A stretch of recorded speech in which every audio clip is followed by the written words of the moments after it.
10 మంది పిల్లల్ని ఒక తల్లి పెంచగలిగింది. ఆ తల్లి వృద్ధాప్యానికి వచ్చిన తర్వాత 10 మంది పిల్లలు ఒక తల్లిని చూడలేకపోతారు. వంతులు వారి మొదటి నెల ఆడి దగ్గర, 2వ నెల ఈడి దగ్గర, 3వ నెల ఈడి దగ్గర, 4వ నెల ఈడి దగ్గర. ఆ ముసలి ప్రాణం ముద్దన్నం పెట్టని కొడుకులు వంతులు వేసుకుంటా ఉంటారు. సరే, తిట్టుకుంటా గుసగుసలాడుతా ఆ ముసలోళ్ళని చూసుకుంటారు, చచ్చిపోతారు. చచ్చిపోయిన తర్వాత ఏం చేస్తారో తెలుసా?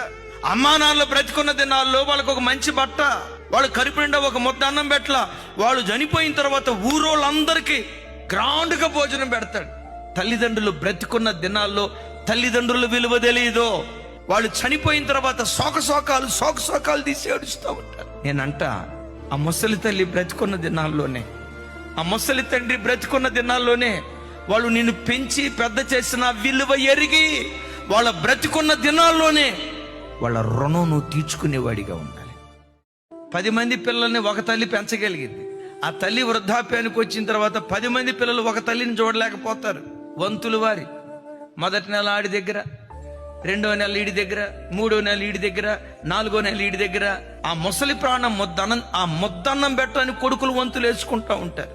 సరే, తిట్టుకుంటా గుసగుసలాడుతా ఆ ముసలోళ్ళని చూసుకుంటారు, చచ్చిపోతారు. చచ్చిపోయిన తర్వాత ఏం చేస్తారో తెలుసా? అమ్మా నాన్నలు బ్రతికున్న దినాల్లో వాళ్ళకు ఒక మంచి బట్ట, వాళ్ళు కడుపు నిండా ఒక ముద్ద అన్నం పెట్టలా. వాళ్ళు చనిపోయిన తర్వాత ఊరోళ్ళందరికీ గ్రాండ్గా భోజనం పెడతాడు. తల్లిదండ్రులు బ్రతికున్న దినాల్లో తల్లిదండ్రుల విలువ తెలియదు.